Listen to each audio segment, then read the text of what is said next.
Alright, how's everyone doing?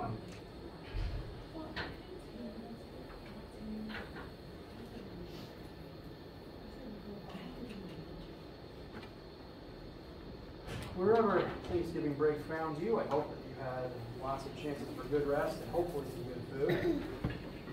Glad to see you all back. Sorry it's Monday and sorry the vacation's over. Let's look at the calendar. Today is Monday, November 29th, and I'm trying to stifle a sneeze. Surprising success, actually. Monday, November 29th. Primary things to be aware of for this week. One, the Chapter 8 homework and quiz are due tonight. We wrapped up all of Chapter 8 last Monday, but I decided to leave the homework open in case you guys wanted some more time on it. Those are due tonight. We can absolutely spend some time looking at some of those questions. Some of them might be a little bit tricky, and I'd be happy to spend time on it with you. Excuse me. The arguably bigger thing to be aware of is Test 2 is this week, and as stated, we will be doing it via WebAssign.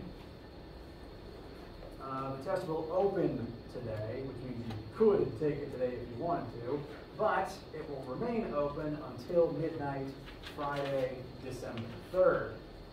And you'll be able to take it at any point in time between now and then, whenever you feel comfortable with it. As a reminder, it will give you a 5-hour timer. The test is designed to only take you less than an hour. The 5 hours is again because it's slower to get feedback from me and because you're going to probably have to stop to get to the bathroom and dinner. So again, do take it whenever you're comfortable for it, and please send me your questions via email as you're taking it, and then once you're done with it, send me pictures of your work, because the work is what I'm actually going to be grading, given that WebAssign is definitely going to mess up your primary score.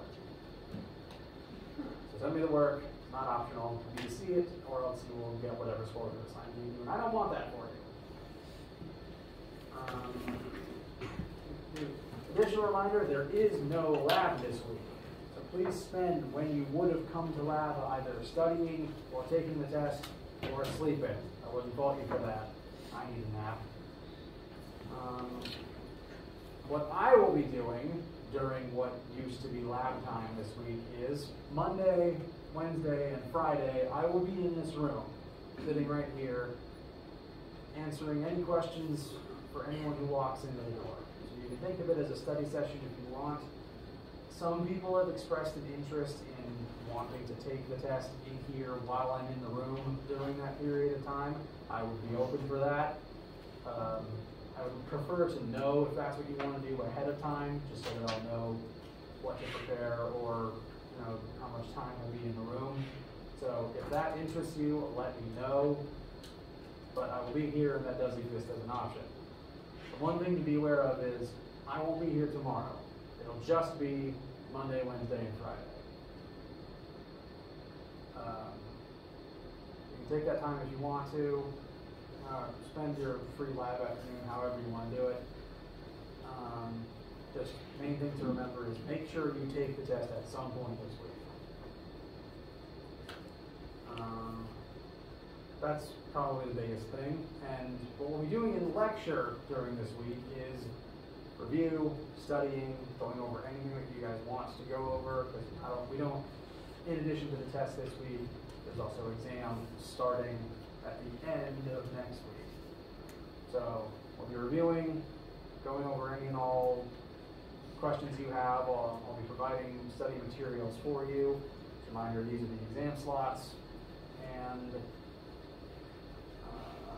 it's Monday and I keep losing my train of thought more than normal, I think.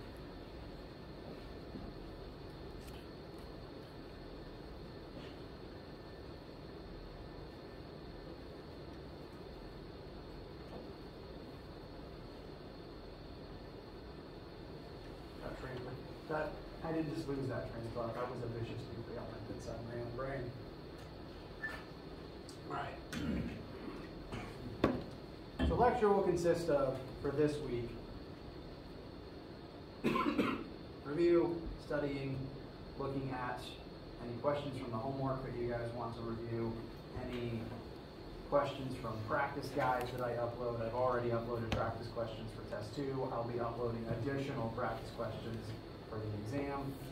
Any and all of those things are on the table for this week. If we have any points in time during lecture where someone doesn't have a question, I'm probably going to spend just a little bit of time doing mini lectures about pressure and sound, because those are two things that I do like to talk about in this semester when there's time for them, and I think that they're just good to know to exist as a person in Earth's atmosphere, presumably with functioning ears. I say mine don't work all that great.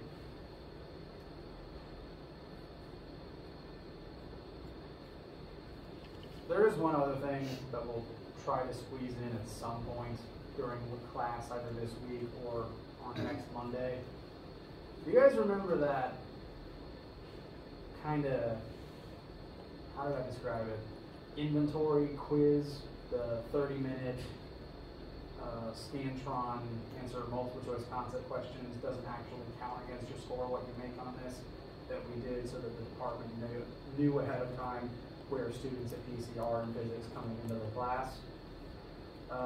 At some point leading up to or on Monday the 6th, which is the last normal day of class, we'll be doing the end of semester version of that, which the department does to see how students have grown, see what things we still need to focus on so that we can teach newer generations of students better. So it'll just be 30 minutes of the same thing at some point this week. Again, not graded, but bless you. Not a grade in the formal sense, but the data the department needs so that we can improve things. I'm favoring doing it on Monday, next Monday, the 6th, which will be the last day of normal class, and I like to bring in fudge on the last day of class before winter, because Grandma always made it, and I really like it. But I like to bring in non-chocolate stuff too, for me who doesn't like chocolate. So I just want Monday to be a nice rest day, and if you do the Scantron thing that day, you can take it, claim your dessert, and then head out. So, main things for right now in lecture are going to be review and just additional topics if no one has review questions. Test 2 practice stuff is already on Brightspace. Exam practice stuff will be up soon. All of that is on the table for review this week. I am just rambling all over the place today. I'll open up the floor for questions in a minute. Yes. There's one more small announcement I want to go ahead and make. And this announcement is only for people taking Physics 1510 in the spring. If you are not doing that, you can zone out right now. For people taking Physics 1510 in the spring, I sent out an email mentioning that there was a new lab section that opened up on Wednesday in addition to the Thursday one. And people are making the switch. People are able to sign up for the Wednesday one. But there are some people on the Thursday wait list that need Thursday because they can't do Wednesday. I imagine this would eventually happen over time, but just because some people are reporting in the problem, I want to go ahead and ask if your schedule for next semester would work with the Wednesday one. I'm going to ask as polite as I can for you to make the change if the Thursday one is not absolutely necessary for you, so that the last few people who need Thursday absolutely can sign up for that section. That's it. That's the only announcement there. So if the Thursday isn't a requirement for you, I ask you to consider it, and if I need to keep in mind to keep asking, I'll let you know just how the numbers are working out. And I think I really should write the announcements I need to make down, because me trusting myself to remember them is just a bad time. But I think that's everything in terms of announcements to go back over. I info dumped a lot of things on you guys. How do you guys feel? At least one thumbs up. Good to see. No one's crying. You're allowed to cry if you absolutely need to. Emotions are okay to have. I'm rambling again. with that said, I'd like to open the floor now to questions from you guys. Chapter 8 homework is due tonight, so I envision primarily looking at Chapter 8 related stuff, but we absolutely can also go ahead and talk about test review related things. Some students have begun working on the practice questions. So the floor is open. I'm expecting between homework 8 and test review, what's on your minds?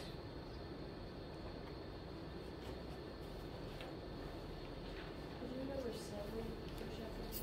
Yes, absolutely can. I'm glad you asked because I'm remembering I had questions about that in the last lecture.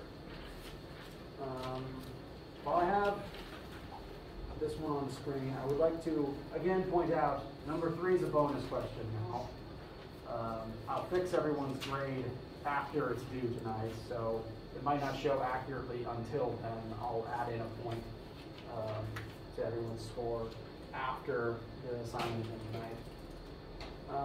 Number 7 is a torque question, and I'm going to go ahead and draw a comparison between 7 and 5 because they actually work rather similarly. 7 is a little more involved, so I'm going to go through 7 step by step, but a lot of what can be used in 7 works for 5 and vice versa. They're very similar math setups at least. So number 7, your red numbers will vary, but everyone will have a merry-go-round of a known weight. It's worth noting that it gives you the weight of the merry-go-round, not the mass of the merry-go-round. But that merry-go-round has a known weight, has a known radius, and we are told, we can assume that the shape of the merry-go-round is a solid cylinder. That might not be entirely accurate, but it's the closest shape for a disc with things on it that spins about its central axis. So this will go on to inform us which moment of inertia formula that we will eventually need to use. So we have a merry-go-round, and some force is going to be applied to it to make it start spinning. As with most wheels, if you want to make it start spinning, you have to exert some force on its edge to generate a torque and make it accelerate angularly, and that's what's happening here as well. So some force is being exerted on the edge of the spinning part of the merry-go-round, and that's what is going to make it spin up.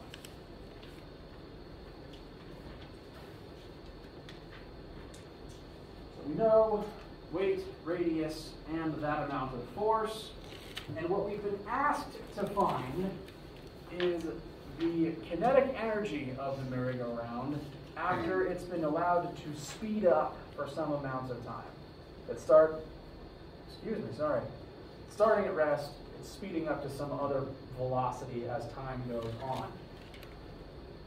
Now most merry-go-rounds don't tend to roll away, so assuming it's fixed in place, there's no linear kinetic energy to have to worry about.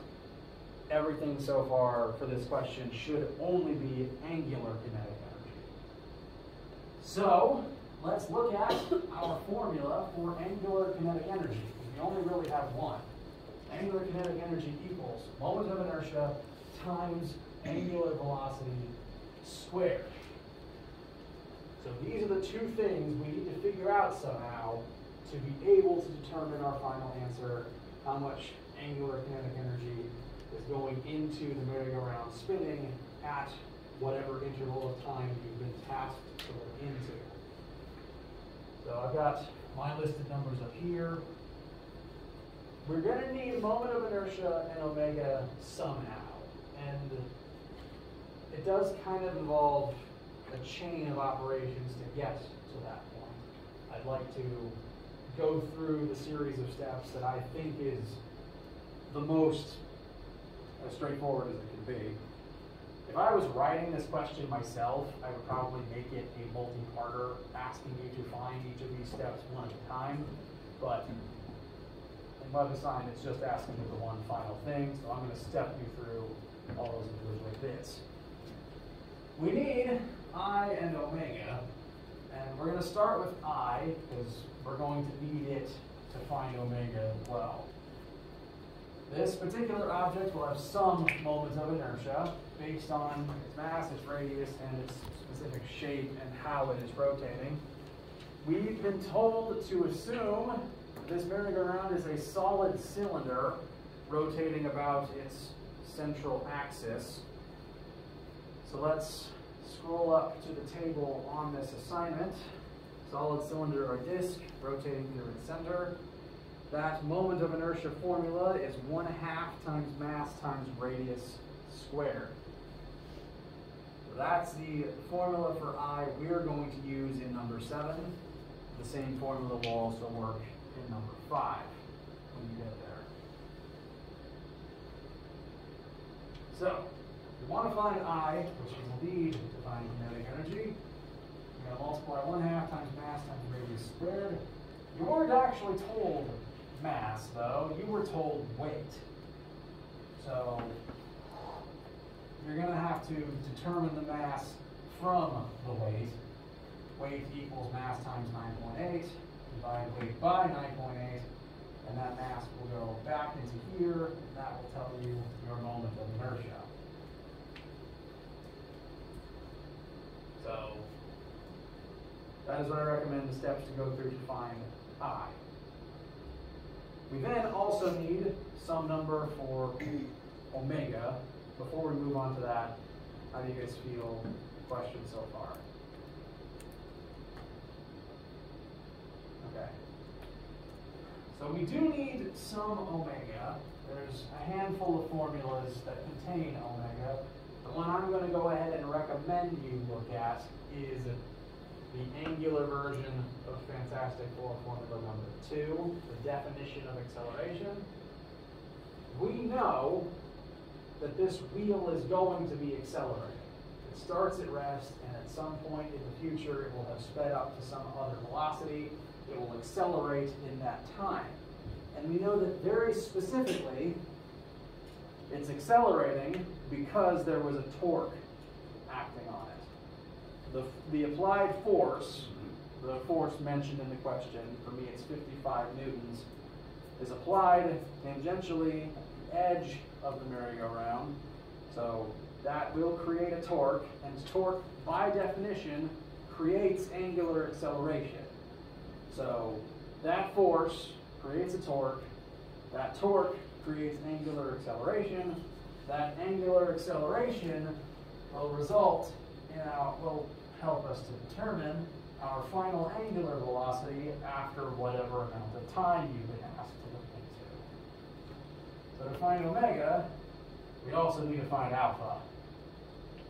And to find alpha, since that alpha is created by the torque on the wheel on the merry-go-round, I'm going to recommend we look at our torque formulas.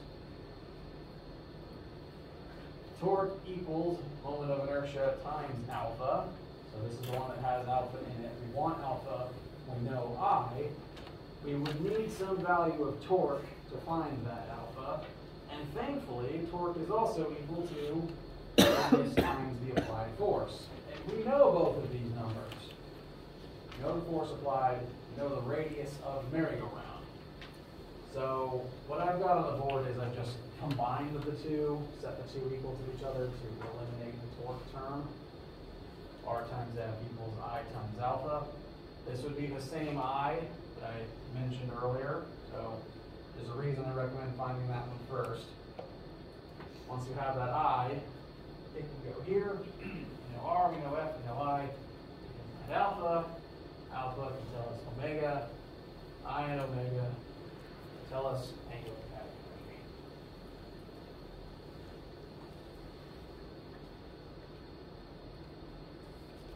I realize there's a lot of steps in this kind of flow chart. And it's reminding me that I would write this question slightly differently. For a question that would show up like this on the test, I will write it differently so that it kind of steps out what you need to find in what order. Usually when I give a multi-part question, the parts go in the order that I think you should work them, because you will need that piece to find the next piece. As it relates just to this question for right now, how does this feel?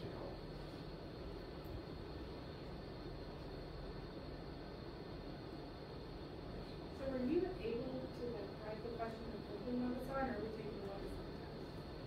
I am able to write my own WebAssign questions. Now, I'm still learning the best ways to do that. I can do it though. So, especially because the tests I'm expecting, the test is going to be 8 questions. Of those 8, 3 will be concept short answer, which I, again, will be writing myself. Then there will be about 5 math questions, which I'll probably be borrowing WebAssign ones so that I don't have to invent all the code myself, but I will be tweaking them so that they better match something I would actually write in the one test. I'm able to go in, change the code, change the wording to a degree that, to a certain degree, and if I'm not satisfied with how I'm able to edit a specific question, I won't give you that question. I'm making sure every single question is something I would actually ask on a paper test, and that I will then be able to grade like I was grading it on the paper test once I get your work.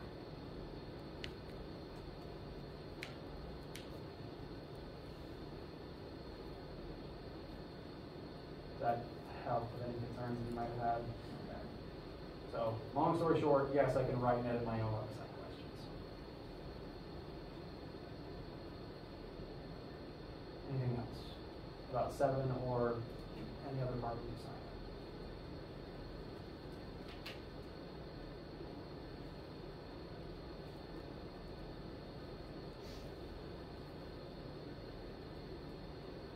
Okay.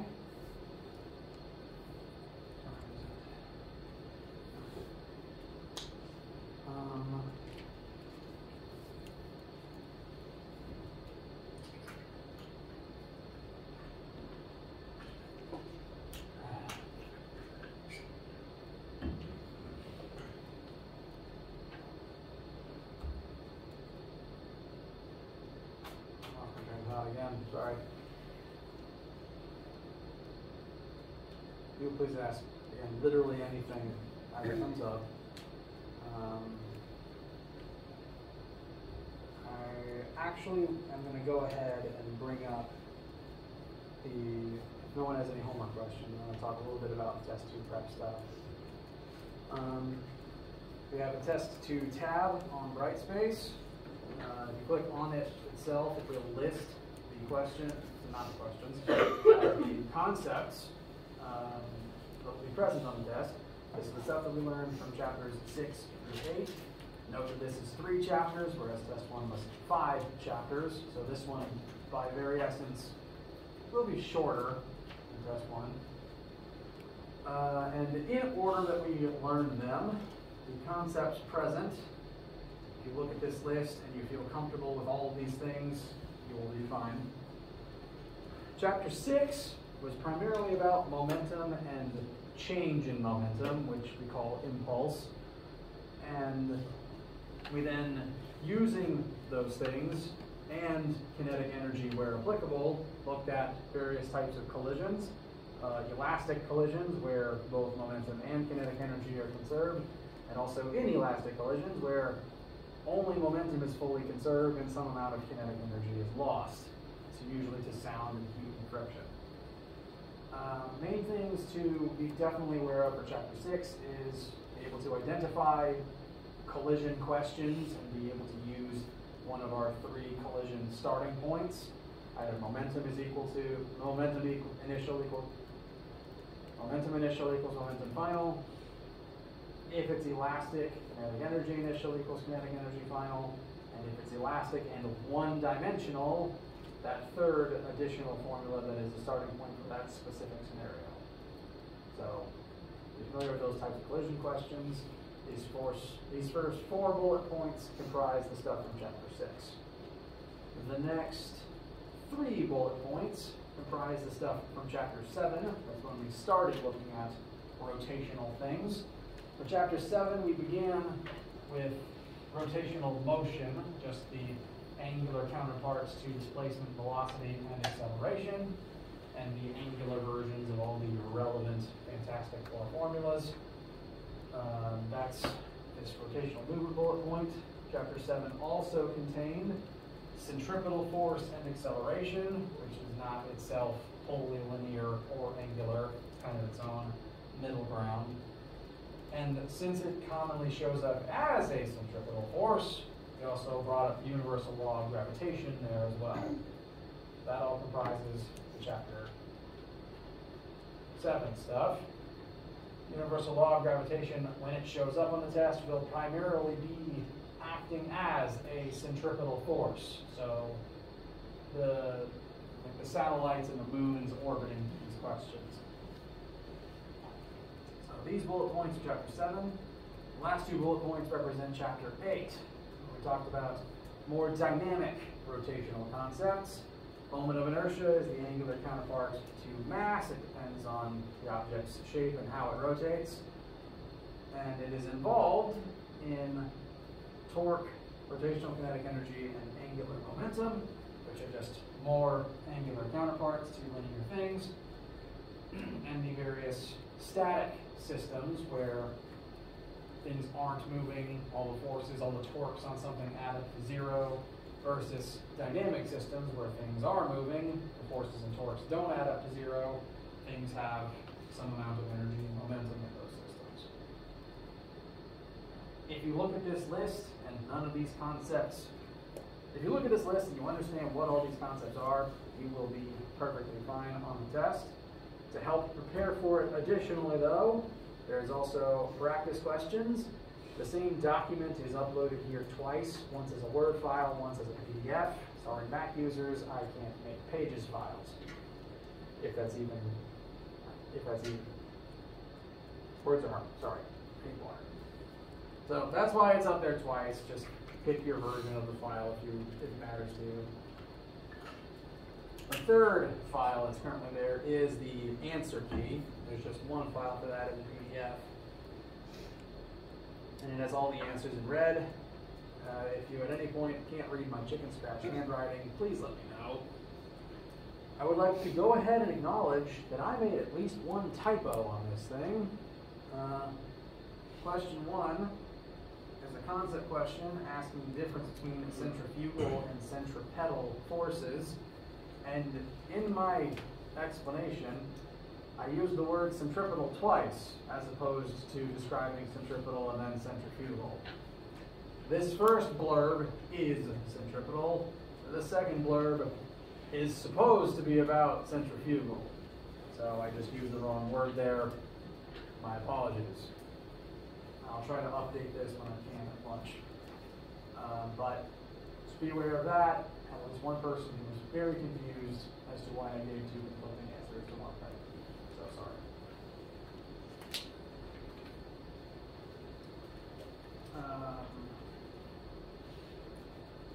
Please feel free to ask me about any of these questions or any of the before listed concepts at any point this week while you're studying. Like I said, in lecture, if no one has questions, maybe people have already taken the test or you already feel comfortable with it, I might just talk about some additional concepts that I didn't know. But right this moment, how do you guys feel? Do you have any specifically test-related questions or concerns?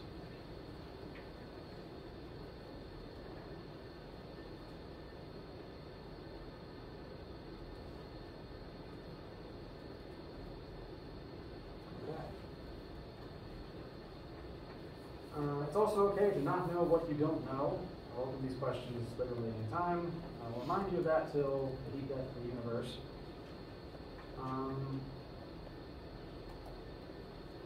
For right now, I think, there's one more announcement that I did forget to make earlier. Small apologies. This announcement is for anyone who missed a lab during the semester. We don't have lab this week, so you're not missing one this week. There just isn't one this week. some people missed a lab and through no fault of their own just couldn't make it up. And there's lots of reasons why, I'm not especially bothered. The main reason though is some people just don't have a grade for a certain lab, and well, both you and I would rather you not have a 0 in that slot. So, I mentioned this to a few people already, but the official policy, the official thing we're going to do so that people who missed a lab can fill in those zeros is I'm going to issue a makeup lab opportunity as an additional take-home assignment this week. Now, there's obviously already a test this week, so I don't want to take time away from that. So, the makeup lab opportunity that I'm putting out is going to be due by midnight next Monday, so you'll absolutely have some period of time when you don't have to worry about test 2 to work on that. It will entirely be just for people who missed a lab. If you didn't miss a lab, you do not need to do it. You don't need to concern yourself with it. To those who did miss a lab, I will send out an email with the file so that you don't miss it. I'll also put it on Brightspace. It will be a short take-home assignment, kind of an independent investigation into probably sound and pressure, actually, so that it's, because I don't know what lab you missed, I'm making it a new concept. Short independent investigation where you'll look into a specific topic and answer some specific questions and send me back by the end of next Monday. And that is for anyone who missed any lab. It doesn't matter which one. You can do this assignment and you can make up the grade for it. All that said, I think I'm officially finally out of announcements. So, if no one has any questions, then I'll probably begin talking about pressure and sound a little bit. Again, this is just concept material that I'm not going to test you on, and it won't even be on the exam. It's just stuff we like to talk about when we get time to in the class, and if there's nothing else to talk about, that's what I'm going to talk about. So, if you don't want to hear about pressure and sound, make sure you bring your questions. If you do want to talk about pressure and sound, though, stay tuned. We don't have a whole lot of time left in today's lecture, and I don't want to keep you, because it's Monday, and I imagine everyone is probably jet or car lagged. Yes? So for our final exam, is it going to cover any more chapters after chapter 8? It will not. Okay. It will not. There's a non-zero chance that I might add a short concept question about maybe pressure or sound, and it might be worth 2 points out of 110 points. I don't realistically see that happening. I might make it a bonus question, actually. Like, make it 100, did you say the exam? Yes. Okay, yeah. The exam will be about the tests are all 110 points, so that you have a built-in chance at bonus points, just depending on which questions you answer very well. Exams, I make up 220 points. The exam is supposed to represent the lump sum of the whole class, and 220 points still means that the final score can come out to 110% if you get everything right. I might make it 225 points if I add an extra bonus question about sound or something like that. So if it's present, it will entirely be a bonus question. And I'll try to make it something that you would already be able to figure out, even if you didn't pay attention when I talked about it in class. So that is how that is the only way that would ever manifest, and it would not count against you. And those exam slots, do we come to the one like our class is designated to, or which one works better for us? Official Presbyterian College protocol, this is E period, and so your official exam slot is Friday, December 10th at 1:30 p.m. But because I'm giving the same exam literally for all 3 sections, I personally don't care which one you come to. So if one of the other 2 works better for you, you're allowed to come to that. I would like to know about it ahead of time so that not everyone just rushes into the last one. I don't even recommend holding it off till the last one, honestly, because then you just have to be here on Friday at possibly 7:30 if it takes you. It's not a good time if you have to do it on the last day. So the latest slot is not automatically the best one, just for that reason.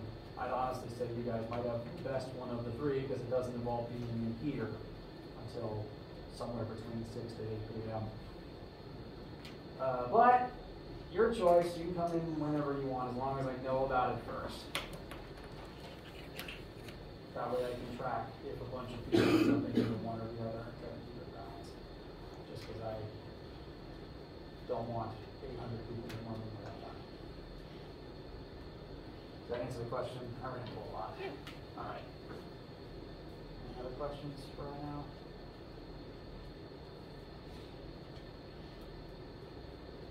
Okay. Let me see. We're nearing the end of lecture. I definitely don't want to keep you on the first, I guess, the last Monday back from break. I assume everyone is probably really tired. I'm tired. I might be projecting in that way. So I definitely don't want to keep you.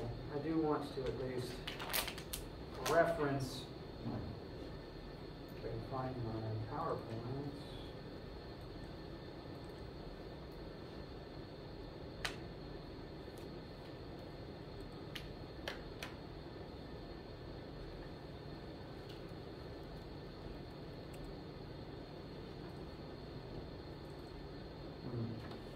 I don't have what I want to say in readily accessible form, so I will just mute that. Again, I don't want to keep you today, so I'll only just give you the basic version. And you can zone this out if you just don't care. But I think that pressure and sound are very neat because they're really, I mean, it's literally all around you at all possible times, and we tend not to acknowledge it until it suddenly becomes important or detrimental to our health. So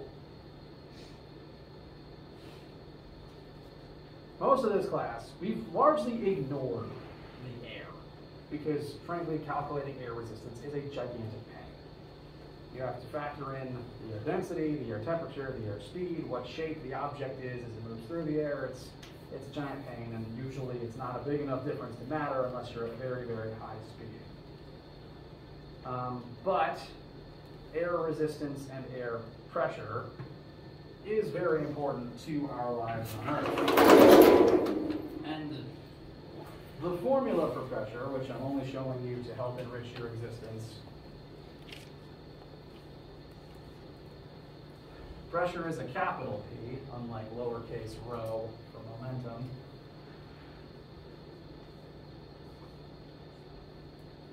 And the formula for pressure is literally just these three variables. Pressure is equal to force divided by specifically surface area. So, if you've ever paid attention to weather broadcasts, anything that acknowledged the air pressure is literally a force the air exerts inward on your entire surface area. Humans are, geometrically speaking, kind of a weird shape, but we do have some amount of surface area that you could calculate. And whatever the air pressure is, it's exerting literally a force on your entire surface area. So the air is literally pressing into your body right now. And a lot like gravity, this is not a force you've ever taught yourself to acknowledge most of the time. Gravity we can only detect from the floor pushing up on us. You have no nerves that just automatically detect what your own weight is. Similarly, the human body is consciously designed to ignore this force because it's acting on you your entire life. The second you're born and exposed to air, this force exists on you.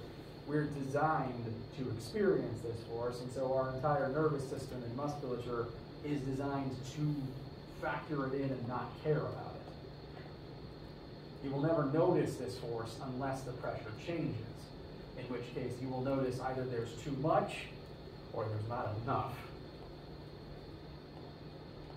So, the air is exerting a force on you. And where that force comes from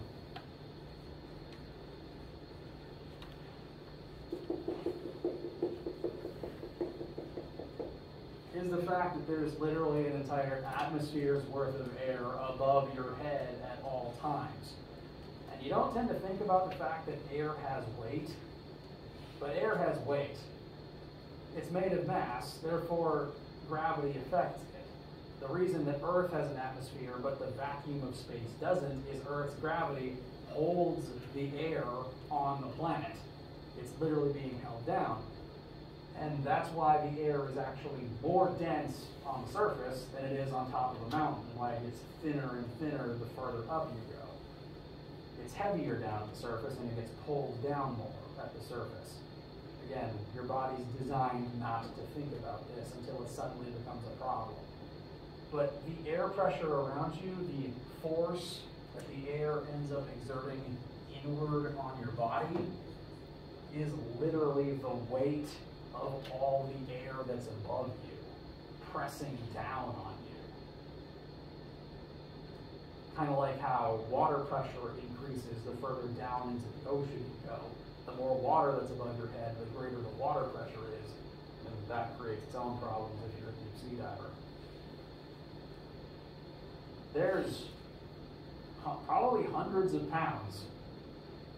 That's an exaggeration, but there is a non-zero, non-negligible force of air acting on you at this very moment. As long as you live on Earth's surface, even inside a building, this is constantly present.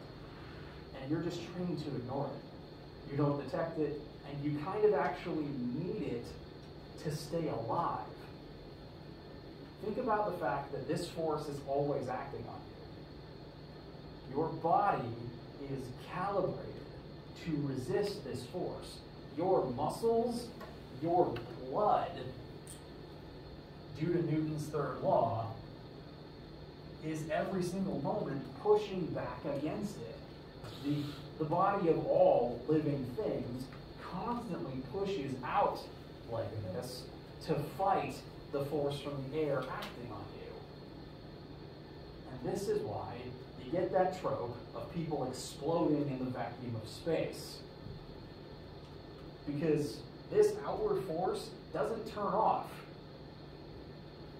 If you were in space and suddenly there's no air, all of this outward pressure, all this force pressing into you goes away.